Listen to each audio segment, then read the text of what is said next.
বিদেশ থেকে আজ আমার স্বামীর লাশ এলো।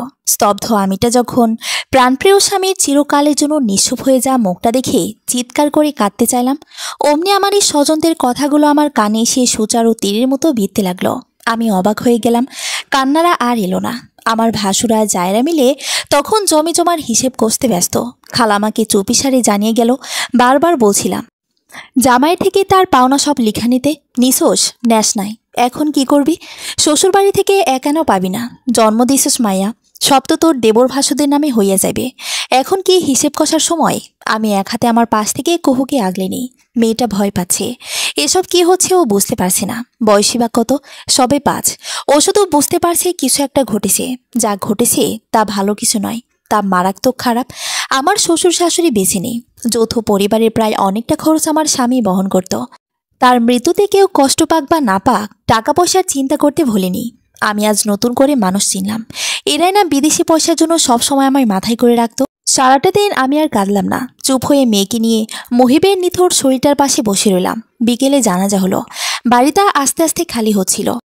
আমি চুপ হয়ে বসার ঘরের এক কোনায় বসে বসে পাওয়া না পাওয়ার হিসেব করছিলাম যখন প্রতিবেশীদের টুকিটাকি কথা ফের কানে এলো। একজন বলছে অল্প বয়সে বিধবা হইল, এখন তো ঠিকই বেশ্যাপনা করে বেড়াবে। আরেকজন বলল মেয়েটার কথা ভাবছো? ওইটুকুন বাচ্চা, মা ভেগে যাবে আরেকটার সাথে। সব কষ্ট এসে পড়বে বাচ্চা মেয়েটার ওপর। আমি তাদের কথা শুনে চোখ বন্ধ করে ফেললাম। কোথা থেকে যেন মা হুট করে সে তাড়া দিতে লাগলো আমাকে। ও টোনো, ব্যাগ গোছা, বাসায় যাবি আমার সাথে।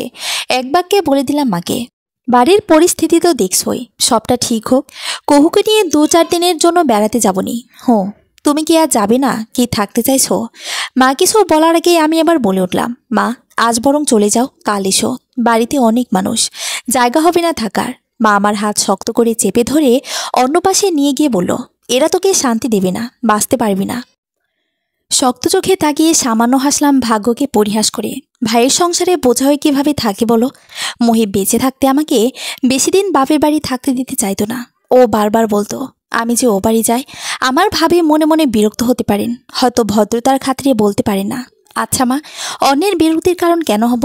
মা হয়তো আমাকে বুঝলো, কিন্তু সেসব আরও কঠিন হয়ে বলল, তোর বাপের বাড়ি আছে, তোর বাপের যতটুকু টাকা আছে তুই আর কুহু 3 বেলা খেতে পড়তে পারবি। অনড়ভাবে বললাম, ওই টাকাই ভাইয়ার অধিকার। আমার সংসার আমি ছাড়বো না, মরলেও এখানেই মরব। মা দ্বিতীয়বার আর কিছু বলার সাহস পেল না। আস্তে আস্তে আমার সংসারটা কেমন যেন হয়ে উঠতে লাগলো। বড় জিদ করে তো বলেছিলাম আমার সংসার আমি ছাড়বো না, কিন্তু পৃথিবীর সবচেয়ে কঠিন 4টি দিন কাটলো আমার। আমি ভেঙে পড়িনি। বিয়েটা পারিবারিকভাবে হলেও ভালোবাসায় আমাদের কোনো অংশেই কমতি ছিল না। তাই তো প্রতিবার দেশে ছাড়ার আগের রাতে আমি তার বুকে নির্ঘুম পড়ে থেকেই ফোপাতাম। অসম্ভব ধৈর্য সম্পন্ন মহিব আমাকে শান্ত করতে কত কিনে করত। ছেলে ভোলানো সব কথাই বলতো। এক পর্যায়ে আমি বুঝদার বাচ্চাদের মতো কান্না থামিয়ে তার কথা শুনতে লাগলাম। সে রসিকতা ছেড়ে আমাকে আরও শক্ত করে জড়িয়ে ধরতো নিজের বুকে। তারপর বলতো, অনিন্দিতা, আগামীকাল এই সময়টায় আমি তোমার থেকে কয়েক শত কিলো দূরে থাকবো। তখন চাইলেও তুমি আর রাগ দেখাতে পারবে না, চাইলেও গাল ফুলিয়ে মুখ ঘুরিয়ে বসে থাকতে পারবে না। কেননা তখন আমি এভাবে বুকে জড়িয়ে তোমায় মান ভাঙাবো না, এভাবে টুকটাক আদরে তোমায় নিজেকে পৃথিবীর সবচেয়ে সুখী মেয়ে ভাবাবো না। আগামীকাল মাঝরাতে যখন তোমার ঘুম ভাঙবে, তুমি অর্ধ অবচেতন অবস্থায় বিছানায় হাতরে আমায় খুঁজবে। বিনিময়ে এক বুক হাহাকার পাবে। আর কয়েক ঘন্টা আছি আমি। আমাকে নিয়ে তোমার পৃথিবীতে যত কথা আছে আমাকে বলো, আমি শুনবো। মৃত্যুর কাটা সেকেন্ডের চেয়েও দ্রুত এগোয়। আমি কাল যাব, এটা সত্য। দূরত্ব বাড়বে, সেটাও সত্য। অথচ দীর্ঘ সময়ের দূরত্বটা ঘুচিয়ে আমি আবারও তোমার কাছে ফিরব। এই কথাটা অসত্য প্রমাণ হতে সময়ের প্রয়োজন পড়বে না। প্রতি বছর অসংখ্য প্রবাসী লাশ হয়ে স্বজনদের কাছে ফিরছে। আমি তোমায় গ্যারান্টি দিতে পারবো না যে নেক্সট লাশটা তোমার স্বামীর হবে না। ওদের স্ত্রী সন্তানরা শেষ বিদায় জানাতে পারে না। অসংখ্য না বলা কথা থেকে যায় ওদের। অসংখ্য পরিকল্পিত ভবিষ্যৎকে অতীত বানিয়ে রেখে যায় ওরা। আমি তোমায় পরিকল্পনা করতে বারণ করি।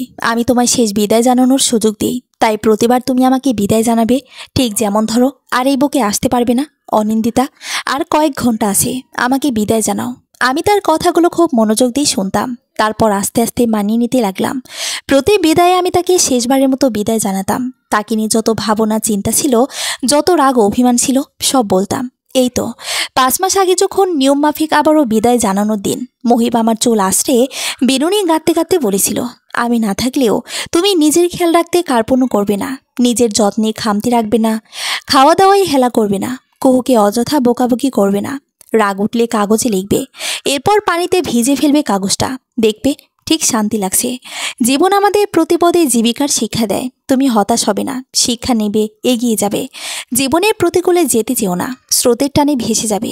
অনুকূলে তাল মেলাতে থেকো। বিশ্বাস করো, জীবনকে একবার নিজের নিয়ন্ত্রণে আনতে শিখে গেলে এর চেয়ে সুন্দর কিছু আর খুঁজে পাবে না। অনিন্দিতা, তুমি অত্যন্ত বুঝদার একজন মেয়ে। আমার কথাগুলোকে মনে রেখো সর্বদা।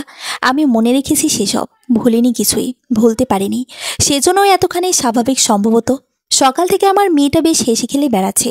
আমার ননদের ছেলেমেয়েরা ওর সমবয়সী, ওদের পেয়ে আনন্দ ধরছে না। কোহর দিনগুলো এভাবেই, আর রাতগুলো আমার বুকে শক্ত করে মিশে থেকেই কাটছে। ছোট থেকে বাবার সান্নিধ্য সেভাবে পাইনি বলে কোনো ধরনের শক্ত অনুভূতি মেয়েটা পাচ্ছি না। এখানে ওর দোষ নেই, ওর সাথে ওর বাবার তেমন কোনো স্মৃতিই নেই। কিঞ্চিত যা ছিল, বড় হতে হতে সেসব আর মনে থাকবে না, এটা ধ্রুব সত্য। মহিবের মৃত্যুর চতুর্থ দিন আজ। আয়েশা ভাবি আর রিমা ভাবি মিলে দুদিন ধরে কথা শোনাচ্ছে। ওরা চেয়েছিল আত্মীয় স্বজনদের ডেকে খাওয়াতে, কিন্তু মৃত্যু উপলক্ষে লোক খাওয়ানোটা মহিব ঠিক পছন্দ করতো না। তাই কঠিনভাবে জানিয়েছে তাদের এসব কিছুর প্রয়োজন নেই। মহিবের বড় ভাই আমাকে ভীষণ স্নেহ করেন, এজন্য কেউ আমার উপর উচ্চবাচ্য করতে পারেনি। মেনে নিয়েছে আমার কথা। মহিবের রেখে যাওয়া কথাগুলোকে আদর্শ মেনে দিন চলতে শুরু করলাম। চাকরির চিন্তাটা যখন মাথায় এলো, তখন খুব মনে পড়ল মহিবের জোর করে আমার পড়াশোনা চালিয়ে নেওয়ার দিনগুলো। বিয়ের পর পড়াশোনা করার ইচ্ছেটা ছিল না, তবুও মহিবের রোজ এক কথা, বিয়ে মানে সংযুক্তি, নির্ভরশীলতা নয়। আগামী দিনটিতে আমি কর্মক্ষম হয়ে গেলে তুমি যেন সার্টিফিকেটের দোহাই দিয়ে আফসোস না করো, তার খেয়াল রাখাটাও আমার দায়িত্ব। আমি অকম্পিতভাবে সার্টিফিকেটগুলো ছুঁয়ে গেলাম আমার নামটা, অনিন্দিতা অনু, অভিভাবক মহিব আহসান। একাধারে ছোটোখাটো যত জব সার্কুলার পেলাম সবেতে অ্যাপ্লাই করতে লাগলাম। বাছ বিচার তেমন একটা করলাম না। সিভি দেখে তন্মধ্যে বেশ ভালো একটা কোম্পানি থেকে ডাকা হলো আমাকে। অল্পতে ঘাবড়ে যাওয়া আমি প্রবল আত্মবিশ্বাস আর দৃঢ় মনোবলের দ্বারা ভাইবাতে উত্তীর্ণ হলাম। জয়নিং সোমবার। এ নিয়ে বাড়িতে কম ঝামেলা হয়নি। বড় ভাই একবার বলেছেন, অনু তোমার এসব কাজ করা লাগবে না, আমরা মরে যাইনি। নিজের জায়গায় শক্ত থেকে আমি বলেছি।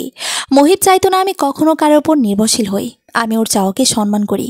বড় ভাই আর কিছু বলেনি। সেই সাথে জায়দের আমার মুখের ওপর বলা চাকরি নিয়ে দুনিয়া কিনে নেবে নাকি, কথাটা থেমে গেল সামনাসামনি। গোপনে শুরু হলো ওর কাছে আমার নিন্দে। ব্যাপারটা ধরতে পারি আমি, তারপরও চুপ থাকি। তর্ক সুশিক্ষিতার শিক্ষা ধ্বংস করে অশিক্ষিতার পর্যায়ে নামিয়ে আনে। মহিব নামাকে সুশিক্ষায় শিক্ষিত করতে উঠে পড়ে লাগতো। বাড়িটায় আগের মতোই থাকার চেষ্টা করি। ওদের কারো কথাকে তোয়াক্কা করি না। সরাসরি গিয়ে অবশ্য কিছু বলার সাহসও পায় না। গতকাল বড়াপা বলেছিল একটু হিসেব করে চলতে। এখন আমি অবাক হয়ে তখন শুধিয়েছি, কেন সহানুভূতি দেখাচ্ছেন নাকি আমার স্বামী রেখে যাওয়ার টাকার অভাব? মুখের ওপর এভাবে বলে ফেরাতে বড়াপা ঘাবড়ে গিয়েছেন। ইতস্ত করতে করতে বলেছেন, তোরার কুহুর ভালোর জন্যই বলেছিলাম ছোট আপা, এত ভালোর দরকার নেই। আল্লাহ যতদিন হাত পায়ের জোর রেখেছেন ইনশাল্লাহ অভাব আসবে না আমার আর কুহুর লাইফে। জীবন চলার জন্য যতটুকু প্রয়োজন আমি করব। স্বামী বেঁচে আছে মানে নারী রানী, স্বামী নেই মানে দুঃখিনী। এ কোন নিয়ম? কোথা থেকে যেন ছোট আপা এসে বললেন, এই তোর দুঃখ লাগছে না অনু? বর মরেছে মাস গেল মাত্র, বিন্দুমাত্র শোক নেই। আমি শক্ত চোখে তাকিয়ে বললাম, শোক নেই আপা। মৃতদের জন্য মনে শোক রাখা উচিত না, দুঃখ পাওয়া উচিত না। মৃত্যু কখনো অনাকাঙ্ক্ষিত হয় না। প্রতিটি মানুষের হায়াত সৃষ্টিকর্তা তার জন্মের সময় লিখে রেখেছেন। এর কিঞ্চিত বেশি বাঁচার সামর্থ্য কারণে। তবে মৃত্যুর মতো এত সত্য বিষয়ের সাথে আমরা অনাকাঙ্ক্ষিত শব্দটা যোগ করে কেন শোক পালন করব? ওরা আর কিছু বলেনি এরপর আমাকে। সম্ভবত ভেবে নিয়েছে স্বামীর শোকে পাথর বনে গিয়েছি। ব্যাপারটা তা নয়। পৃথিবীর সবচেয়ে কঠিন বিষয় হচ্ছে মৃত্যু। আর মহিমা আমাকে এই বিষয়টা সহজভাবে গ্রহণ করতে শিখিয়েছিল। যে মৃত্যুকে মেনে নিতে পারে সে দুনিয়া জয় করতে পারে। সেদিন মহিবের লাশের সামনে দাঁড়িয়ে আমি সামান্য নড়বড়ে হয়েছিলাম অবশ্য। তারপর নিজেকে শক্ত করতে আমার খুব একটা সময় লাগেনি। দিনগুলো এভাবেই কাটলো। আস্তে ধীরে সোমবার চলে এলো। একটা হালকা রঙের সুতির শাড়ি পরে নিলাম। চুলগুলোয় খোপা, হাতে ব্রেসলেট, গলায় একটা সরু চোকার্স। সাজসজ্জা এমনিতেই পছন্দ না আমার, তবে সাজলে নাকি মেয়েদের আত্মবিশ্বাস বাড়ে। এ কথাটা আমাকে আমার এসে বিখ্যাত দার্শনিক মহিব আহসান জানিয়েছিলেন। লোকটার কথায় জাদু ছিল। মনে পড়লে ঠোঁটের ভাঁজে আপনা থেকে কি মিষ্টি একটা হাসি চলে আসে। অফিস যাওয়ার পথে কুহুকে বাড়িতে রেখে যেতে ইচ্ছে করছিল না, তাই ওকে নিয়ে বেরোলাম। পথে মধ্যে মায়ের বাড়ি, ওকে সেখানে রেখে আমি ফের রওনা হলাম। ঘন্টা খানিকের রাস্তা, বাসে গেলে 8 ঘন্টার মধ্যে পৌঁছে যাব। কিন্তু প্রথম দিন পাবলিক ট্রান্সপোর্টে যেতে ইচ্ছে করলো না। একটা ক্যাব বুক করে নিলাম। এরপর পৌঁছলাম আমার গন্তব্যে। অফিসে প্রথম দিন আমি সহ আরও দুজনের জয়েনিং হলো। সবাই ফুল দিয়ে আমাদের অভিবাদন জানালো। নতুন ছেলেমেয়ে দুজন অন্য টিমের। আমাদের টিমের লিডার আজ ছুটিতে আছেন, তাই তার অ্যাসিস্ট্যান্ট আমাকে আমার কাজগুলো বুঝিয়ে দিল। প্রথম দুটো দিন সাধারণভাবেই কাটলো। সকালে কুহুকে মায়ের বাড়ি রেখে বের হওয়া, এরপর 9টা থেকে 5টা পর্যন্ত অফিস, তারপর মায়ের কাছ থেকে কুহুকে নিয়ে বাড়ি ফেরা। এই তো এভাবেই যাচ্ছে। অথচ বিপত্তি ঘটল যেন কদিন পরে। আমাদের টিম লিডারকে দেখে আমি ভরকে গেলাম। পায়ের মাটি নড়ে চড়ে উঠল। এটা তো অপ্রস্তুত হয়ে পড়বো জানলে সম্ভবত এই শহরেই থাকতাম না। আমাকে দেখে তিনিও অবাক হয়েছেন, অবিশ্বাস্য গলায় ডেকেছেন, অনিন্দা। আবিরের আওয়াজ শুনে বুকটা কেমন কেঁপে উঠল আমার। মনে পড়ে গেল ঠিক 8 বছর আগের সংঘর্ষগুলো। তখন আমি উচ্চ মাধ্যমিকের গণ্ডি পেরিয়েছি। বয়স 19 পেরোবে পেরোবে ভাব। চালচলনে ছিল চাঞ্চল্য। বয়সের চেয়ে অত্যাধিক অরুণচণ্ডী ছিলাম আমি। আবির ছিলেন আমার সেজো মামির ভাগ্নে। তাদের বাড়িও আমাদের মামার বাড়ি থেকে খুব একটা দূরে ছিল না। যতবার ছুটি পেয়েছি মামা বাড়ি যেতাম, ততবারই আবিরের সাথে দেখা হতো। একটা আড্ডা জমতো। তিনি আমার চেয়ে 4 বছরের বড়। তবুও কিভাবে যেন বেশ সুন্দর একটা বন্ধুত্ব হয়ে যায় ছোট থাকতেই। মানুষ হিসেবে তিনি ছিলেন অত্যন্ত চমৎকার, আর আমি কিঞ্চিত দুষ্ট প্রকৃতির। বর্তমানে আমি পাল্টেছি সম্পূর্ণভাবে। তারটা বলতে পারলাম না, তবে বিপরীত আকর্ষণ বলে ক্রিয়া আমার মধ্যে সামান্য দেখা গিয়েছিল। সেবার যখন আমার বিয়ে ঠিক হলো, আমি মামাবাড়ি গিয়ে সবার আগে বিষয়টা আবিরকে জানিয়েছিলাম। তিনি জিজ্ঞেস করেছিলেন, তুই রাজি অনিন্দা? আমি রাজি ছিলাম না। তাকে পছন্দ করতাম, কিন্তু মনের পছন্দটা সেই পর্যায়ে পৌঁছাতে পারিনি যেই পর্যায়ে গেলে তা মুখে আনা যায়। আবিরও আমাকে অন্য কোনো নজরে দেখতেন না। আমি তাকে জানাই, হ্যাঁ আবির ভাই, তুমি কিন্তু আসবে। আবির হেসে আমার মাথায় হাত বুলিয়ে বলেছিলেন, ঠিক আছে যাব। কিন্তু তিনি আসেননি। তারপর আর দেখা হয়নি তার সাথে। বিয়ে হলো। বিয়ের পর কতবারই তো গেলাম মামার বাড়ি, অথচ তার দেখা পাইনি। সেজো মামির কাছে জিজ্ঞেস করলে তিনি বলেছিলেন উচ্চ শিক্ষার জন্য দেশ ছেড়েছেন। তারপর একসময় মহিব আমার সেই কিশোর হৃদয়ের ভালো লাগা পুরোপুরি মিটিয়ে দিল। মহিব শুরুটা যেখানেই হোক না কেন, শেষটা মহিব মাঝে গিয়ে আটকে রইল। আমার উত্তেজনা সব নেমে গেল। মিহি হেসে বললাম, ভালো আছেন? আবির আমার দিকে স্তব্ধ হয়ে তাকিয়ে আছেন। আমি ডেস্কে বসেছিলাম। তিনি দুবার শ্বাস ফেলে হাতে তজনীয় বৃদ্ধার সাহায্যে কপাল ঘষলেন। এরপর বললেন, আমার কেবিনে আসুন। সেকেন্ডের ব্যবধানে উল্টোদিকে ঘুরে কেবিনে চলে গেলেন। আমি হাতের কাজটা শেষ করে উঠে সরাসরি তার কেবিনের দিকে গেলাম। দরজা নক করে বললাম, আসবো? আবির আমাকে এক পলক দেখে সেদিকে তাকিয়ে রইল। আমি সেই চাহনির মানে বুঝে ভেতরে প্রবেশ করে মুখোমুখি দাঁড়ালাম। তারপর স্মিথ হাসলাম। হাসির চেয়ে ধারালো কোনো অস্ত্র নেই। কেবলমাত্র ছোট্ট একটা হাসির দ্বারা প্রবল শক্তিসম্পন্ন প্রতিপক্ষকেও দ্বিধায় ফেলা সম্ভব। আবির আমার শত্রু নয়, তবে এমন একটা পরিস্থিতির মুখোমুখি হতে হবে তা যেন আমার জন্য ছিল এক ভীষণ দুঃস্বপ্ন। সেই দুঃস্বপ্ন বাস্তবতায় মিশে গেল। আবির কাটকাট গলায় আমাকে জিজ্ঞেস করলেন, তুমি এখানে কেন? আমি মুখ থেকে হাসি সরালাম না। সেভাবেই ভ্রুকুচকে বললাম, কাজ করি এখানে। কেন? কেন আবার? জব করতে পারি না আমি? হঠাৎ হাসি মলিন হলো আমার। অনমনীয় চোখে তাকিয়ে বললাম, কি শুনতে চাইছেন? এই কর্মজীবী মেয়েদের দেখে সবসময় যে মেয়েটা বলতো বিয়ের পর আমি মোটেও চাকরি বাকরি করব না, সম্পূর্ণ সময়টা সংসারে দেব, সেই মেয়েটা এখানে কেন? চোখে চোখ রাখলাম আবিরের। জানি না কিছু। আবিরের চোখের পাতা সামান্য কেঁপে উঠল দেখলাম। সে বলল, জানি না, জানতে চাইছি। আমি প্রলম্বিত শ্বাস ফেলে বললাম, তেমন কিছু না, বলার মতো না। আসলে মহিব মানে আমার স্বামী গত মাসের 6 তারিখে মারা গেছে। তাই এখন অনেক ইচ্ছে অনিচ্ছে নিজেদের রাস্তা পাল্টেছে। আবির অবিশ্বাস্য দৃষ্টিতে তাকিয়ে রইলেন, যেন মেনে নিতে পারছেন না। ধরা গলায় বললেন, এত সাবলীলভাবে এত বিশ্রী সত্য বলতে পারছো? পারছি। কি করে? সত্য বলতে দ্বিধা থাকা উচিত নয়। আবির আমাকে সান্ত্বনা দিতে বললেন, তুমি ঠিক আছো অনিন্দা? ফ্যামিলিতে প্রবলেম হচ্ছে? কোনো সমস্যা? আমাকে বলো। বরাবরের মতোই উপহাসসূচক সেই হাসিটা ঠোঁটের ভাঁজেই রাখলাম।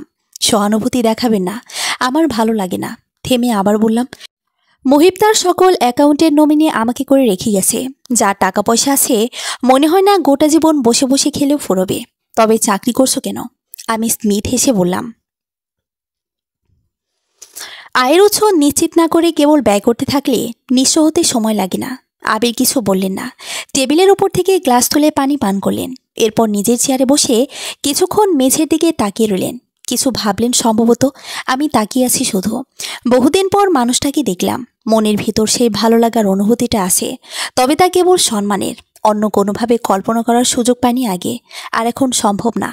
আমি এগিয়ে গিয়ে তার মুখোমুখি দাঁড়িয়ে জিজ্ঞেস করলাম, আপনি ভালো আছেন?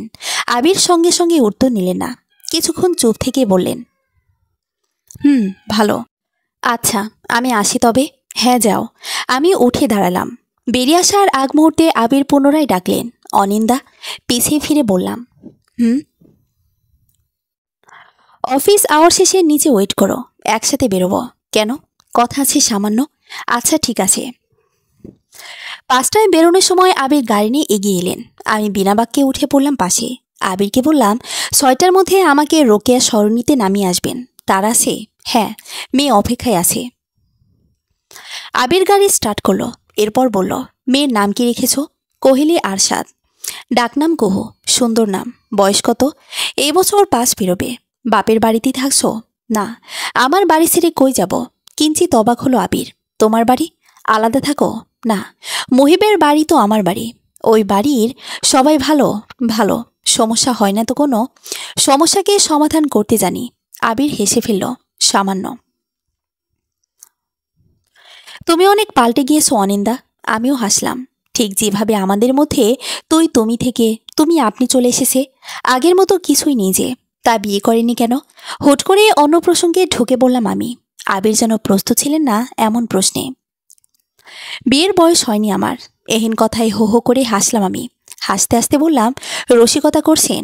রসিকতা করব কেন? বয়সী বা কত আমার? সবে 32।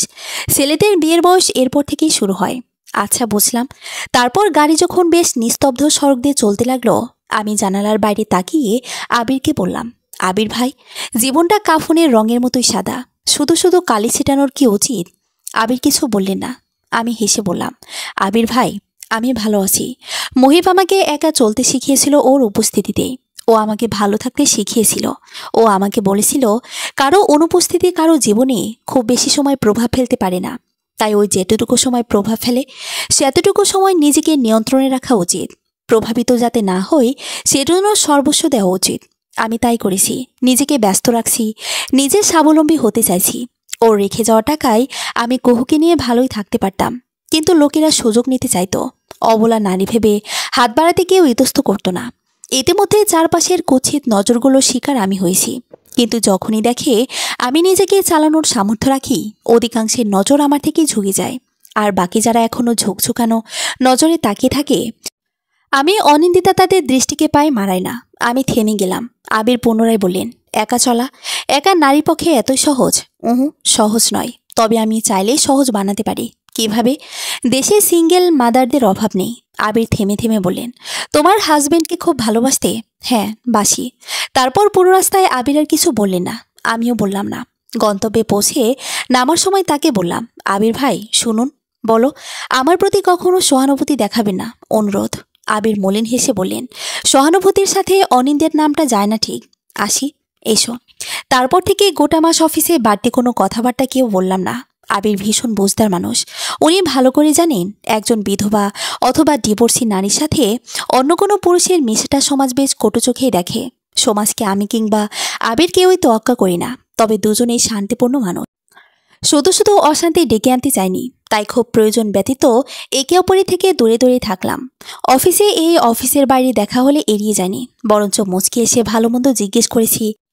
তিনিও কোঅপারেট হয়ে গেছেন আমাকে। জীবনটা খুব স্মুথলি যাচ্ছে। অথচ এটা জীবনের নিয়ম না। জীবন অকস্মাৎ চমকে দিতে ভালোবাসে।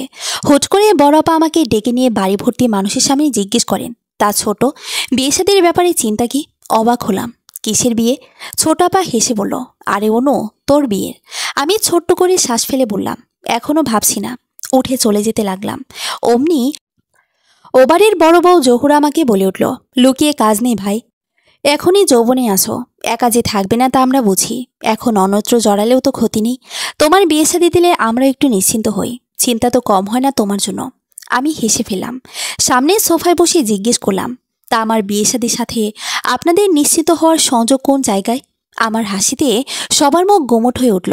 কেউ যেন কথা এগোনোর সুযোগ পাচ্ছে না। কোনো একটা বিষয় নিয়ে ভাবছে। কথাটা কিভাবে ওঠানো লাগবে তাই যেন ভাবনার আদ্যপান্ত। এ সময়ের মধ্যে আরেকজন বলে উঠল, তুমি আমাদের আপনজন, তাই চায় না নাম খারাপ হোক। বয়স কম, স্বামী নেই, পরিণতি কি জানা আছে আমাদের। তাই চাই বিয়ে করলে করে নাও। আমার ভেতর থেকে রাগগুলো আগ্নেয়গিরির ভয়ানক লাভার মতো উতলে উঠতে চাইছে। চোখ বন্ধ করে ফেললাম। মুষ্টিবদ্ধ হলো হাত। মহিব বলতো, রাগ ভালো কিছু না, রাগ মন্দকে ভালো, ভালোকে পৃথিবীর সবচেয়ে মন্দ কিছু রূপে প্রদর্শন করায়। রাগ জাগতিক সকল শুদ্ধকে অশুদ্ধ বানিয়ে দেয় ও অশুদ্ধকে আঁকড়ে ধরতে শেখায়। রাগ বিবেক বুদ্ধির সংহার ঘটায়। যে ব্যক্তি নিজের রাগকে নিয়ন্ত্রণ করতে জানে, গন্তব্য স্বয়ং তার সামনে রাস্তা বানিয়ে দেয় এগোনোর তাগিদে। রাগ নিয়ন্ত্রণ করার বেশ কিছু পদ্ধতি আছে। তার মধ্যে সবচেয়ে কার্যকরী উপায় হচ্ছে চোখ বন্ধ করে 2-3 বার প্রলম্বিত শ্বাস ফেলা এবং বন্ধরথ চোখে কিঞ্চিত সময়ের মাঝে নিজের সবচেয়ে দুর্বলতম দিকটা ভেবে নেওয়া। আমি আমার দুর্বলতাকে চিন্তা করলাম, কুহুকে ভাবলাম, এটা তো আমার যুদ্ধ, এখানে লড়াই শারীরিক না, মনস্তাত্ত্বিক দিক দিয়ে করতে হবে। আশ্চর্যজনকভাবে আমার রাগ নেমে এলো। অপ্রশস্ত হেসে বললাম, বিয়ে করব না আব্বা, আমি আমার কুহুর জন্য যথেষ্ট। এ কথা এখন বলছো? 2 দিন পর ঠিকই বাচ্চাটাকে ছেড়ে চলে যাবে, তখন তো সব ছেড়ে আমাদেরই ঘাড়ে পড়বে। এ পর্যায়ে আমার শক্ত হতে সময় লাগলো না। আপনাদের চিন্তাভাবনা অত্যন্ত সংকীর্ণ। জহুর আপা বললেন, তোমাকে প্রায় একজন ব্যাটালগের সাথে দেখা যায় অনু, তুমি অস্বীকার করতে পারবে? মূল ঘটনা বুঝতে পারলাম আমি। এরপর আর কিছুতে সম্ভবত কোনো লাভ হতো না। ধরা পড়লে লোকে বহুত কাহিনী বানায়, তাদের ধারণা আমিও বানাবো। অথচ আমার ইচ্ছে করছে না নিজের ব্যাখ্যার্থে কিছু বলতে। হতাশাজনক শ্বাস ফেলাম ছোট্ট করে। পরপর তাদেরকে দেখে নিলাম। উঠে চলে যাওয়ার আগে বললাম, আমার সাথে একজন ছেলে মানুষকে দেখে যারা ভেবে নিয়েছে সম্পর্কটা কোনো ধাঁচের, তাদের কাছে এই এক্সপ্লেনেশন দিতে আমার বড় আলস্য। তারা নির্বোধ। তারা আগামীকাল আমাকে আমার আপন ভাইয়ের সাথে দেখলেও কথা শোনাতে ছাড়বে না। এমন কথাকে গায়ে বাঁধাচ্ছি না, ধন্যবাদ। আজ অফডে, একটু কুহুকে নিয়ে ঘুরতে বেরোবো। আপনারা বসুন, আপনাদের বিশেষত্ব নিয়ে সকল অবিশেষ গল্প করুন। উঠে চলে রুমে এলাম। মেয়েটা রুমে নেই, সম্ভবত খেলতে বেরিয়েছে। আমি শাড়ির আঁচল ঠিক করে বাড়ি থেকে বেরোলাম। বাড়ির পাশে একটা ছোট্ট মাঠ আছে, ওখানে ওর বয়সী বাচ্চারা এই সময় খেলাধুলা করে। বাচ্চাদের এই বয়সে অন্য বাচ্চাদের সাথে মেশা প্রয়োজন, এতে তারা অল্প বয়সেই একাধিক বৈশিষ্ট্য সম্পন্ন মানুষদের সংস্পর্শে এসে দুনিয়াদারির অনেকটাই বুঝে যাবে। বাচ্চাদের বিকাশের বয়সে এই মারামারি ঝগড়াঝাটির খুব প্রয়োজন আছে। তারা মুখ থুবড়ে পড়বে, তবে না একা একা উঠতে শিখবে। একাকে বেড়ে ওঠা মেয়েরা খুব নাজুক হয়, তারা অল্পতেই ভেঙে পড়ে, তারা নিজেকে সামলাতে জানে না।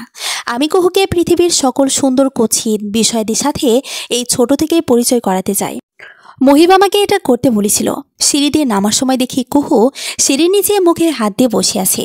আমি এগিয়ে গিয়ে ওর পাশে বসলাম। কুহু খেয়াল করলে রেলিং ঘেঁষে সরে গেল। আমি ওর দিকে চেপে বসলাম। ওর ঠোঁটে উল্টো বসে আছে, চোখ মুখ ভেজা। আমি আস্তে করে বললাম, মিস কোহলি, আপনার কি কোনো সমস্যা হচ্ছে? বড় বুঝদার বাচ্চার মতো কুহু দুদিকে মাথা নেড়ে নেতিবাচকতা প্রকাশ করলো, পরপর ফুপিয়ে উঠল। আমি হাত বাড়িয়ে টেনে কোলে বসিয়ে নেওয়ায় কুহু ঝাঁপিয়ে পড়ল আমার বুকে, শব্দ করে কান্না করতে লাগলো। আমি ওর মাথায় হাত বোলাতে লাগলাম। বেশ কিছুক্ষণ পর ওর কান্না থেমে এলে আমি জিজ্ঞেস করলাম, কি হয়েছে মা? কুহু আমার মুখে মুখ লুকিয়ে আছে, কান্নায় শাড়ির বুকের দিকে অংশ ভিজে গেছে। কি সাংঘাতিক কান্না করতে পারি মেয়েটা। মহিব তো এমন না, নিশ্চয়ই আমি ছোটবেলায় আমিই ছিলাম। মেয়েটা মায়ের স্বভাব পেয়েছে। কুহু অনেকক্ষণ পর বললাম, মামুনি, ওরা আমাকে মেরেছে। ওরা? দেখি কই মেরেছে। কুহু 2 হাতের খামচানো অংশগুলো দেখালো, কিছু জায়গায় ছুলে গেছে। এরপর হাঁটু অব্দি আকাশি রঙের ফ্রকটা উঁচিয়ে দেখিয়ে বলল, আমি খেলতে গিয়েছিলাম, ওরা আমাকে খেলায় নিচ্ছিল না, বলছিল আমি পচা মেয়ে, আমার মামনি পচা। ওদের মামনি আমার সাথে মিশতে বারণ করেছে। আমার খুব খারাপ লেগেছে। আমি কখনো ওদের সাথে খারাপ কিছু করিনি, কখনো বকিনি, মারিনি। আমি কিভাবে পচা মেয়ে হই? আমি ওদেরকে জিজ্ঞেস করায় আমাকে খামচি মেরে ধাক্কা দিয়েছে। মামনি হাঁটুতে জ্বলছে খুব, ওরা আমাকে আর খেলায় নেবে না। এ বলে আবারও মেয়েটা আমাকে জড়িয়ে ধরে ফুপিয়ে উঠল। আমি আঁচলের অংশ দিয়ে ওকে আগলে নিয়ে 2 হাতে আঁকড়ে ধরলাম। ওর মাথায় থুতনি রেখে বললাম, ভালো মেয়েরা কান্না করে না, ভালো মেয়েরা সবসময় সব পরিস্থিতিতেই হাসে। আমার কোহলি ভালো, তাই তো? কুহু নাক টেনে বলল, মামুনি আপনাকে ভালোবাসে। কোহলি, আপনি কান্না থামান। কুহু বুঝদার বাচ্চাদের মতো কান্না থামালো। আমি ওকে কোলে নিয়েই বাড়ির ভেতর চলে গেলাম। লিভিং রুমে ভাবিদের আড্ডার আসরকে একবার আর চোখে দেখে সরাসরি নিজের রুমে চলে এলাম। কুহুকে বিছানায় বসিয়ে আমি কাভার থেকে ফার্স্ট এইড নিয়ে এলাম। তুলোতে অ্যান্টিসেপ্টিক মিশিয়ে হাঁটু মুড়ে ওর সামনে বসে পড়লাম। ও লক্ষ্মী বাচ্চার মতো হাত এগিয়ে দিল। আমি স্মিথ হেসে বললাম, সামান্য জ্বলবে কিন্তু। কুহু দুদিকে মাথা নাড়ল। আমি আস্তে ধীরে তুলো চেপে ক্ষতস্থান পরিষ্কার করলাম। কুহু চোখ খিচে ধরল, কিন্তু কান্না করল না। আমি জিজ্ঞেস করলাম, আম্মাজান ব্যথা পাচ্ছেন? একটু মামুনি, আর একটু হয়ে গেছে প্রায়। আমি হাঁটুর দিকটাই পরিষ্কার করে দিলাম, তারপর স্টিকি ব্যান্ডেজ করে দিলাম। কুহুর মুখটা কি শুকিয়ে আছে? আমি জিজ্ঞেস করলাম, আপনি কি মামুনির সাথে ঘুরতে বেরোতে চান কোহলি? কুহু তৎক্ষণাৎ বলে উঠল, ইয়েস। কোথায় নিয়ে যাবেন মামুনি? চলুন পার্কে যাই, খুব মজা করব দুজন। আইসক্রিম খাবো, চকলেটস খাবো। হুঁ। কুহু দাঁত কেলিয়ে হাসলো। আমি একটা সাদা ফ্রক পরিয়ে দিলাম কুহুকে, চুলগুলোয় দুটো ঝুঁটিও বেঁধে দিলাম। এরপর নিজেও শাড়িটা পরিবর্তন করে ওর মতো সাদা আসমানি মিশেলের একটা শাড়ি পরে নিলাম। তারপর একটা রিকশায় করে নিকটস্থ পার্কে চলে গেলাম। এখানে একটা নদীর শাখা আছে, সেখানটায় ফেলে রাখা এক ব্রেঞ্চে ওকে নিয়েই বসালাম। আশেপাশে অনেক মানুষ আছে। কুহু চুপটি করে বসে এদিক ওদিক দেখছে। তারপর আমাকে জিজ্ঞেস করলো, আচ্ছা মামুনি, বাবাই আবার কবে আসবেন? বাবাই আসবে না কহিলি? কুহু বড় অবাক হয়ে আমার দিকে তাকালো, চোখ মুখ কোচকে ঠোঁট ফুলিয়ে জিজ্ঞেস করলো, তা কেন? কারণ বাবাই মারা গেছে। মারা গেছে? হ্যাঁ। কেউ মারা গেলে আর ফেরে না? না, ফেরে না। কেন ফেরে না মামুনি? আমি ওর হাত দুটোকে নিজের হাতের মুঠোয় নিয়ে বললাম, কারণ এটা নিয়ম। আমরা দুনিয়াতে এসেছি একটা নির্দিষ্ট সময়ের জন্য। প্রতিটি মানুষেরই এখানে আসার পেছনে কিছু উদ্দেশ্য থাকে। সেই উদ্দেশ্য পূরণ হলে মৃত্যু আসে, এরপর আবার ফিরে যেতে হয়। উদ্দেশ্য পূরণ হয়ে গেলে আবার আসবে কেন? বাবাইয়ের কি উদ্দেশ্য ছিল মামুনি? সম্ভবত আমাদের দুজনকে গড়ে তোলা। বাবাইয়ের উদ্দেশ্য পূরণ হয়েছে, হয়েছে সম্ভবত। তাহলে আর ফিরবে না? না। আচ্ছা। কুহু হাত পা নাড়াতে নাড়াতে আবারও আশেপাশে দেখতে লাগলো। আমি জিজ্ঞেস করলাম, আপনার খারাপ লাগছে না? কুহু পুনরায় আমার দিকে তাকালো ফ্যালফ্যাল চোখে। কি জন্য খারাপ লাগবে তা হয়তো বুঝতে পারছি না। আমি বোঝানোর তাগিদেই বললাম, আপনার বাবা আর ফিরবে না, খারাপ লাগছে না? কুহু দুদিকে মাথা নেড়ে বোঝালো, না লাগছে না। আমি হেসে বললাম, আমারও লাগছে না, কারণ মুহিবের শারীরিক মৃত্যু হয়েছে। তার কথা ও তার সকল আদর্শ এখনো বেঁচে আছে। মানুষটা আমাকে এক জীবনে ভালো থাকার সকল সূত্র ভালোভাবে বুঝিয়ে গেছে। আমার খারাপ লাগবে কেন? লাগছে না তো। হয়তো চলতি পথে কয়েকবার কদম নড়ে বড়ে হবে, হয়তো ক্লান্ত হব, হয়তো গুটিয়ে পড়ব, কিন্তু পরক্ষণেই ভালো থাকার জন্য সর্বোপরি খারাপ মানুষটাই আমি হব। আর এটাই হচ্ছে লাইফের সাথে গেমিং। কিছুক্ষণ পর হুট করেই খেয়াল করলাম কেউ একজন এগিয়ে এসে ঠিক কুহুর সামনে দাঁড়ালেন। আমি তাকাতেই তিনি কুহুকে বললেন, আপনি মিস কোহেলি আরশাদ? কুহু বিজ্ঞদের মতো ওপর নিচ মাথা নেড়ে বলল, ইয়েস। আবির অবাক হয়ে বলল, আরে বাপরে, আপনি সত্যিই কোহেলি আরশাদ? কুহু আমার দিকে একবার তাকালো, এরপর আবিরের দিকে তাকিয়ে বলল, মামুনি বলেছেন আননোন কারোর সাথে কথা বলতে নেই। আবির হেসে আমাকে বললেন, কোহিলের মামুনি, কোহিলিকাকে আমার সাথে কথা বলার জন্য অনুমতি দিয়ে বাধিত করুন। আমি কুহুকে বললাম, আচ্ছা। আবির উৎসুকভাবে কুহুর ওপাশে বেঞ্চে বসে বলল, সি, পারমিশন গ্র্যান্টেড। কুহু সবকটা দাঁত বের করে হাসলো। আবির এবার আমাকে বললেন, আমি কি কুহুকে নিয়ে একটু ঘুরে আসতে পারি? যদি ম্যাডামের অনুমতি থাকে তো। কই যাবেন? আপনাকে বলবো কেন অনিন্দা? আমি হেসে ফেলাম, ঠিক আছে যান। কুহুকে কোলে তুলে নিলেন আবির। তার পরনে সাদা শার্ট, স্লিভস কোটানো, চোখে গ্লাস। তিনি বললেন, সব ম্যাচিং ম্যাচিং। কি ব্যাপার কোহলি, মতলব কি? কুহু এতেও হাসল কেবল। আবিরকে নিয়ে দূরের ওই আইসক্রিম পার্লারটিতে গেলেন। কিছুক্ষণের মধ্যে ফিরে এলেন। প্রথমে সে হাস্যোজ্জ্বল মুখটা তার কেমন মিয়ে রয়েছে, হাসছে না একদমই। আইসক্রিম আমার দিকে এগিয়ে দিলে আমি তা হাতে নিয়ে বললাম, কি হয়েছে আবির ভাই? আবির কিছু বললে না আমাকে আর। পুরোটা সময় কুহুর সাথে কথা বলল কেবল। আমিও আর কিছু বললাম না তাকে। সন্ধ্যের দিকে ফেরার সময় কুহুকে অনেকগুলো চকলেটস নিয়ে দিলেন। এতে আমি বললাম, প্রয়োজন নেই এসবের। আবির কঠোরভাবে তখন বললেন, তোমার কোনো কিছুর প্রয়োজন পড়ে না অনিন্দা, কিন্তু বাচ্চা মেয়েটার পরে। একরোখা মেয়ে মানুষ তুমি, সেসবের আর কি বুঝবে? আমি সরু চোখে তাকিয়ে বললাম, কিসের প্রয়োজন? একজন মা নিজেকে তার বাচ্চার জন্য যথেষ্ট মনে করলেও একজন বাচ্চার জন্য কখনোই তা যথেষ্ট নয়। আর single mother can not afford the whole happiness of the child need. কুহুর গায়ের প্রতিটি ক্ষত তার প্রমাণ হিসেবে জ্বলজ্বল করছে। আমি চুপ রইলাম। কুহু সম্ভবত আবিরকে সব বলে দিয়েছে। আমার আর রাজকবি লজিক দিয়ে তর্ক এগোতে ইচ্ছে করলো না। আবির মিথ্যে বলেনি। আমি কুহুকে গোটা পৃথিবী দিতে পারলেও কখনো একজন বাবা দিতে পারবো না। এদিক দিয়ে আমি ব্যর্থ। শেষমেশ বললাম, পৃথিবীতে সবার বাবা থাকা লাগবে, এর কোনো প্রয়োজনীয়তা আছে? আবির আবারও গম্ভীর হলেন। নিজের আর কোহিলের খেয়াল রেখো অনিন্দা, তোমাদের লড়াই অনেক দূরের। পৃথিবীর সবচেয়ে সুন্দর অনুভূতিটি হচ্ছে একাকিত্বকে উপভোগ করতে পারার অনুভূতি। আমি একা নই, আমার জন্য কুহু আছে। অনেক অনেক মাস পর যখন দুজন একাকিত্বে অভ্যস্ত হয়ে উঠলাম, এক রাতে চুপিসারে কুহুকে শুধালাম, আম্মা যান, আপনি বাবাকে মিস করেন? কুহু ঘুম চালানো আওয়াজে উত্তর না দিয়ে উল্টো জিজ্ঞেস করেছিল, আপনি করেন? যারা প্রতিটি পদক্ষেপে উপলব্ধি করতে থাকে তারা অনুপস্থিতির অনুভবে কি করে থাকবে? থাকে না তো। নিয়ম অনুসারে আমিও মহিবকে মিস করি না। মৃদু হেসে বললাম, করি না। কুহু ঘুমিয়ে তলিয়ে যেতে যেতে বলল, আমিও করি না। আমরা দুজনেই ঘুমিয়ে গেলাম। পরদিন কুহুকে একটা স্কুলে ভর্তি করে দিলাম। আবির প্রায় রাতে কল দিয়ে কুহুর খোঁজ নেয়, কুহুর সাথে কথা বলে। দুজনের বেশ চমৎকার একটা বন্ডিং হয়েছে। আমার বুক ছেড়ে দীর্ঘশ্বাস বেরোতে চায়। যদি সেবার আবিরকে আমার কিশোরী উপলব্ধিটা জানাতাম, তবে গল্পটা আজ সম্পূর্ণ ভিন্ন হতো। একটা ছোট্ট সংসার হতো, একটা সুখী পরিবার আমারও হতো। পরপর আমি দীর্ঘশ্বাস ফেলা থেকে নিজেকে আটকে ফেলি। আমি কি প্রকৃতির নিয়মের বাইরে যেতে চাইছি? আমি কি ভাগ্যের বিপরীতে গিয়ে সাই সাই বাতাসে দম বন্ধ হয়ে মরতে চাইছি? মহিব তো আমাকে তা করতে নিষেধ করে গেছে। মহিব আমাকে কঠিন গলায় বলেছিল, অনিন্দিতা, আফসোসের সুরে বিষ থাকে। তুমি কি আত্মহত্যা করতে চাও? আমার স্রষ্টার আমাকে নিয়ে যা পরিকল্পনা আছে, আমি তা সহাস্য চোখে দেখে যেতে চাই। সেভাবে এগোতে লাগলাম। আমার জায়রা আমাকে আর কিছু বলে না এখন। আগে মাঝে মাঝে খোঁটা দিত, এখন যাদের সব অগোচরে, সামনাসামনি কখনোই না। আমার জব পার্মানেন্ট হয়ে গেল, প্রমোশনও পেয়ে গেলাম। এখন আর কুহুকে মায়ের বাড়ি রেখে যায় না, এখানেই থাকে। দিন কেটে যায় টিভিতে কার্টুন দেখে, বাচ্চাদের বই পড়ে, একাডেমিক পড়ে, একা একা খেলে, মাঝে মাঝে আঁকেবুকেও করে। স্কুলে সকালে দিয়ে আসি, আসার সময় আরিফা ভাবি নিজের মেয়ের সাথে ওকেও নিয়ে আসে। তারপর একা একাই খাওয়া গোসল করে। বাচ্চা আমার কি গুছিয়ে চলে। এবার 6 পড়ল, অথচ এখনই কি শান্ত। মহিবকে ছাড়া আমাদের প্রায় 1.5 বছর পেরিয়েছে। ঠিক এরকম এক সন্ধ্যায় অফিস থেকে বাড়ি ফিরে দেখতে পাই বড় আপা আর ছোট আপা বসার ঘরে আমার মেয়েকে নিয়ে বসে আছে। বিভিন্ন কথা বলছে, টুকটাক কিছু কথা কানে এলো। আপা বলছে, কুহু শোন, তোর মামুনি তোরে ছেড়ে চলে যাবে। কুহু অবাক হয়, কেন যাবে? কেন যাবে মানে?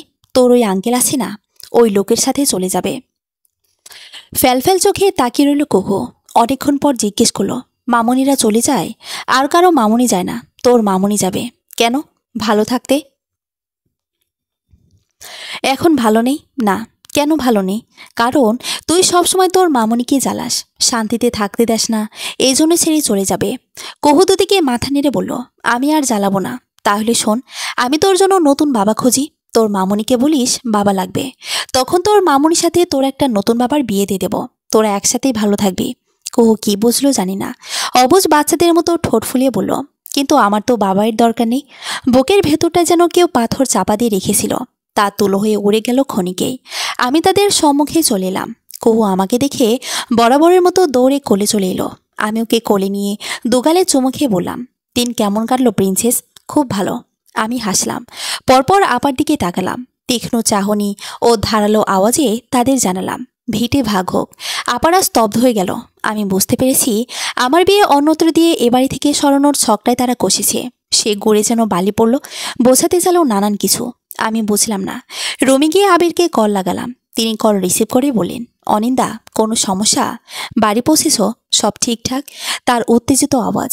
আমি স্থিরতায় বললাম, ইমিডিয়েটলি একটা ফ্ল্যাটের ব্যবস্থা করে দিন অফিসের আশেপাশে। সব ঠিক আছে তো? জি ঠিক আছে। আবির ভাই? আবির আর কিছু বললে না আমাকে। পরদিনই মালিগঞ্জে একটা ফ্ল্যাটের ব্যবস্থা করে দেন। আমি সপ্তাহ সময় নিয়ে সেই ফ্ল্যাটে উঠলাম। জুনের মাঝামাঝি সময়। অর্থ বছরের শেষের একটা বড় অ্যামাউন্টের বোনাস পেলাম। সেই সাথে স্যালারিও বাড়ল। পুরোটা সময় জমানো টাকার আংশিক নিয়ে কিছু প্রয়োজনীয় দ্রব্যাদি কিনে ফ্ল্যাটটা গুছিয়ে ফেলাম। বাড়িতে আবির একজন হেল্পিং হ্যান্ড এনে দেন কুহুকে দেখার জন্য। তিনি সবেতেই অনেক সহায়তা করেছেন। ফ্ল্যাটে ওঠার পরপরই তাণ্ডব শুরু করলাম। শীঘ্রই বৈঠকে এলাম। আমার ভাগের অংশটুকুর বদলে আমি সম পরিমাণে টাকা নিলাম। এই টাকা দেওয়াতেও আবাদের ছিল নানান ছুকছুকানো কৌশল, কিন্তু লাভ হলো না ও বাড়িতে আমার না থাকায়। ধীরে ধীরে সবকিছু থেকে বেরিয়ে এসে নিজের লাইফটা গুছিয়ে নিই। আর জমি জমা থেকে নেওয়া টাকাগুলো দিয়ে মালিগঞ্জে গৃহহীন নারীদের জন্য একটা বাড়ি তৈরি করি। বেশ বড়সড় একটা বাড়ি। বাড়ির নাম দিই আশিয়ানা। ধীরে ধীরে অসংখ্য মানুষ আমার আশিয়ানাতে থাকা শুরু করে। তাদের প্রত্যেকের গল্পগোড় আরও কুৎসিত, রুহ কেঁপে ওঠার মতো কুৎসিত। আমি তাদের দায়িত্ব নিই, তাদের প্রত্যেকের ভালো থাকার দায়িত্ব নিই। আমার একার উপার্জনে তাদের চালানোর সামর্থ্যতা হয় না। এক্ষেত্রে আমি মহিবের রেখে যাওয়া অর্থগুলো ব্যবহার করে নারীদের জন্য বিভিন্ন সুযোগ সুবিধার ব্যবস্থা করি। আমি তাদের দক্ষ বানানোর জন্য উঠে পড়ে লাগি। তাদেরকে বিভিন্ন হাতের কাজে প্রশিক্ষিত করি। এরপর তাদের জন্য কাজের ব্যবস্থা করি। তারপর একসময় দেখলাম আশিয়ানার নারীদের জন্য আমার নিজ থেকে খরচ করতে হচ্ছে না আর। তারা নিজেরাই নিজেদের চালিয়ে নেওয়ার সামর্থ্য রাখছে। বাড়তি যা আয় হচ্ছে তাতে বাচ্চাদের পড়াশোনার ব্যবস্থা করলাম। আরও মানুষ বাড়তে লাগলো। আশিয়ানার পাশের খালি জমিটুকু কিনে নিলাম। বাড়িটাকে বড় করলাম। অসংখ্য নারীদেরকেও বিদায় জানালাম যখন তারা সম্পূর্ণভাবে আত্মপ্রত্যয়ী হয়েছেন। আমার জীবনের আরও 9টা বছর এখানে কেটে গেল। কুহু এবার 10ম শ্রেণীতে পড়ছে। রোজ স্কুল কোচিং শেষে বিকেলবেলা এখানে চলে আসে। তারপর হেসে খেলে পুরো বাড়ির সবার খোঁজ নিয়ে বেড়ায়। সবার সাথে তার কী দারুণ সখ্য। আশিয়ানাতে এখন পথ শিশুদেরও থাকার ব্যবস্থা করেছি। কুহু তাদের সবার প্রিয় আপা। কুহু এলেই বাচ্চাদের হৈহুল্লোয় বেড়ে যায়। আশিয়ানাতে কি আনন্দ, কি আনন্দ। আমি জব ছেড়ে দিয়েছি বছর 4 আগে। আপাতত আশিয়ানায় আমার ধ্যান জ্ঞান সব। সমাজের নারীদের জন্য আমি নিজেকে উৎসর্গ করলাম। মহিব আমাকে যে সকল আদর্শ দিয়ে গেছে, আমি সে সকল আদর্শ তৈরি করলাম হাজারো নারী। জীবনটা কোনো যাচ্ছে তাই কিছু নয়। জীবন মানে একটি ঘর, কিছু মানুষ নিয়ে সাজানো গোছানো ঘর। মানুষ সব পারলেও ঘর থেকে দূরে সরতে পারে না। ঘরটা অপছন্দ, সমস্যা কি? সাজিয়ে গুছিয়ে নিলেই তো হয়। বলতে যতটা সহজ, করতে তারও অত্যধিক সরল। কেবল প্রয়োজন দৃঢ় মনোবল, প্রবল ইচ্ছে শক্তি, পর্বত সমান আত্মবিশ্বাস ও ইস্পাত কঠিন ব্যক্তিত্ব। সময়টা শীতের। গায়ে চাদর জড়িয়ে আশিয়ানার ছাদে দাঁড়িয়ে রাত উপভোগ করছিলাম। হুট করে কে যেন আমার সামনে এক মগ ধোয়া ওঠানো কফি এগিয়ে দিল। আমি তাকালাম। আবির দাঁড়িয়ে আছেন। মগটা হাতে নিয়ে বললাম, কখন এলেন? কিছুক্ষণ আগেই। আচ্ছা। আবির মগে চমক দিলেন। তারপর চাঁদের দিকে তাকিয়ে বললেন, the moon is beautiful, is not it? আমি হেসে ফেললাম। চাঁদের দিকে তাকালাম। তারপর আবির নিজেও হাসলেন। কফির মগ রেলিংয়ে রেখে তার গায়ের শাল ঠিক করলেন। সাদা পাঞ্জাবের হাতা গোটাতে গোটাতে বললেন, অনিন্দা, তোমার কাছে জীবন মানে কি? কোনোরূপ ভাবনা ছাড়াই বললাম, আমার কাছে জীবন মানে অ্যাডভেঞ্চার। পদে পদে চমক, কখনো সুখে বুক কাঁপে, কখনো ভয়ে আত্মা ছলকে ওঠে। জীবন মানেই অকস্মাৎ থমকানোর এক গল্প। আবির হেসে এসে রেলিং ঠেসে দাঁড়ালেন। জীবন বিশ্রী। সবচেয়ে বেশি যে জিনিসটা নিয়ে ভাবি সেটাই হারিয়ে যায়। যতবার সুখ খুঁজতে হাত বাড়াই, একমোটো দুঃখ পাই। আমি প্রসঙ্গ পরিবর্তন করে বললাম, আপনার বয়স কত? বড় ভাব নিয়ে আবির বললেন, ফেব্রুয়ারিতে 41 হবে। এখনো বিয়ের বয়স হয়নি? কি যে বলো না, বিয়ের বয়স শেষ অনিন্দা। এখন আর মেয়েরা আমাকে চয়েস করে না। সো ওসব বিয়ে টিয়ে হোয়াট এভার বাদ। ঢং করছেন কেন? খুলে বলবেন কেন বিয়ে করতে এত অনিচ্ছুক? আবির ভাই চাঁদের দিকে তাকালেন। আজ পূর্ণ চাঁদের রাত। চাঁদের আলোয় চারপাশটা কি মোহময় লাগছে। আবির সেসব দেখতে দেখতে বললেন, নারীরা নিজেদের স্বামীর কাছেও সেফ নয়, তাই নিজেকে এই স্বামী ক্যাটাগরিতে ফেলতে ইচ্ছে করে না। আর কোনো প্রশ্ন করো না অনিন্দা, তোমাকে মিথ্যে বলতে আমার কষ্ট হবে, ঠিক আছে? তারপর প্রায় ঘণ্টাখানেক দুজন চুপচাপ দাঁড়িয়ে রইলাম। রাত 12টার পর শীত বাড়তে লাগলো। আমি তখন আবিরকে বললাম, নিচে আসুন। আবির আমার দিকে তাকালেন না। এখানে ভালো লাগছে, তুমি যাও। আমি চলে এলাম। আবির সেভাবেই দাঁড়িয়ে রইলেন। মানুষ যা চায় সব কি সে পায়? যা পায় আদৌ কি তাই চায়? কিছুটা ভাগ্য, বাকিটা কর্ম। চাওয়া দিয়ে পাওয়া হয় না, লাগে পরিশ্রম। আবির কি পরিশ্রম করেছিলেন? নির্বোধ পুরুষ জাতি। রাতে ঘুমানোর সময় কুহু আমার রুমে চলে এলো। রাত তখন 1:30টার কাছাকাছি। জিজ্ঞেস করলাম ওকে, কি ব্যাপার, ঘুমাননি? কুহু এগিয়ে এসে আমার কোল থেকে ল্যাপটপ সরিয়ে মাথা রাখলো নিজের। মিষ্টি করে হেসে বলল, আপনার সাথে ঘুমাতে ইচ্ছে করছে মামনি, ঘুম পাড়িয়ে দিন। আমি কুহুর মাথায় হাত বুলিয়ে দিতে লাগলাম। চুলে বিলি কেটে দিতে দিতে বললাম, কহিলি, জি মামনি। আপনার কখনো আফসোস হয় না? কিসের আফসোস? আর বাকি 10টা মানুষের মতো স্বাভাবিক ও সুন্দর একটি জীবন না পাওয়ার আফসোস? হতে চাই, হতে দিই না। কিভাবে দেন না? আমরা ভালো আছি মামনি, আরও ভালো থাকতে চাইছি। কেউ কেউ তো সামান্য এটুকু ভালো থাকার জন্য স্রষ্টার কাছে প্রতি ওয়াক্তে কান্না করছে। আমার মা আছে, কারো বাবা মা কেউই নেই। আমাদের শারীরিক অঙ্গ প্রত্যঙ্গ সব ঠিক আছে। কেউ বিকলাঙ্গ হয়ে তো বেঁচে থাকে। আমরা দুনিয়ার কুৎসিত রূপ দেখে হাহাকার করছি, কেউ দুনিয়ায় দেখতে পাচ্ছি না। আমার স্রষ্টা আমাকে সেই কষ্ট দেননি যা ওদের দিয়েছেন। আমি কেন আফসোস করব? কেন শুকরিয়া আদায় করব না? ঝুঁকে কুহুর কপালে চুমু খেলাম আমি। কুহু চোখ বন্ধ করে বলল, মামনি, আবির আঙ্কেল বোধহয় আপনাকে ভালোবাসেন। কুহু আচমকা এই কথা বললেও আমি চমকাইনি। সংক্ষিপ্ত উত্তরে বললাম, জানি আমি। কুহু অবাক হলো না, নড়েচড়ে ঠিক হয়ে শুয়ে বলল, এ বিষয়ে আঙ্কেলের সাথে সরাসরি কথা বলেছেন মামনি? না, সম্পর্ক জটিল হয়ে যাবে। কুহু হেসে বলল, মানে? তিনি জানাতে চান না, আর আপনি অবশ্যই যে থাকবেন। Interesting, yes princess. Life is more interesting the we can imagine. কুহু উঠে বসে বলল, মামনি, আপনি চাইলে কিন্তু পারতেনই আবির আঙ্কেলকে একটা সুযোগ দিতে। অবশ্যই পারতাম, তবে এতে আপনার বাবাইয়ের কথাগুলোই ভাটা পড়ত, আমাদের আশিয়ানাও তৈরি হতো না। কুহু আবারও শুয়ে পড়ল। অনুত্তেজিত গলায় বলল, আপনি এত সঠিক কেন সকল ক্ষেত্রে? Perfection is not a well thing. মাঝে মাঝে কিছু ভুল করা দরকার। আমিও মানুষ, ভুলের ঊর্ধ্বে নই। কিছু সাংঘাতিক ভুল আমার দ্বারাও হয়েছে। কি? ঘুমান। কুহু আর প্রশ্ন করল না। আমিও জবাব দিলাম না। আমার ভুলগুলো স্ট্রিংয়ে স্থান নিয়েছে স্বার্থপরতা। স্বকীয় স্বার্থে দমে গিয়ে অন্যের ভালোবাসাকে সম্মান জানাতে আমার সে কি আলস্য। সমাপ্তি। এখন অনেকেই বলবেন, এটা কেমন সমাপ্তি? অনেক কথাই পরিষ্কারভাবে বলা হয়নি, অনেক জায়গা জানানো হয়নি। আবির কেন বিয়ে করলো না? অনিন্দিতা কেন আবিরকে সুযোগ দিল না? অনিন্দিতা কি ভুল করেছে? অনিন্দা কি স্বার্থপরতা করেছে? এরকম অসংখ্য প্রশ্ন আসবে এখন। তাদের উদ্দেশ্যে বলছি, এটা ছোট গল্পে কখনো পরিপূর্ণভাবে সবকিছুর ব্যাখ্যা দেওয়া সম্ভব নয়। ছোট ছোট অনেক অংশে অনেক ক্লু দেওয়া থাকে। এক্ষেত্রে পাঠকদের মনোযোগ সহকারে পড়তে হবে, বুঝে নিতে হবে, ভেবে নিতে হবে। প্রতিটি ছোট গল্প এক একটি পাজল। এই পাজলটি তৈরি করা লেখকদের কাজ এবং পাঠকদের কাজ হলো তাদের গভীর চিন্তা চেতনার মাধ্যমে এর সমাধান করা। লেখা আমার কাজ, উত্তর মেলানো আপনাদের। ভালোবাসা সকলের জন্য। ধন্যবাদ।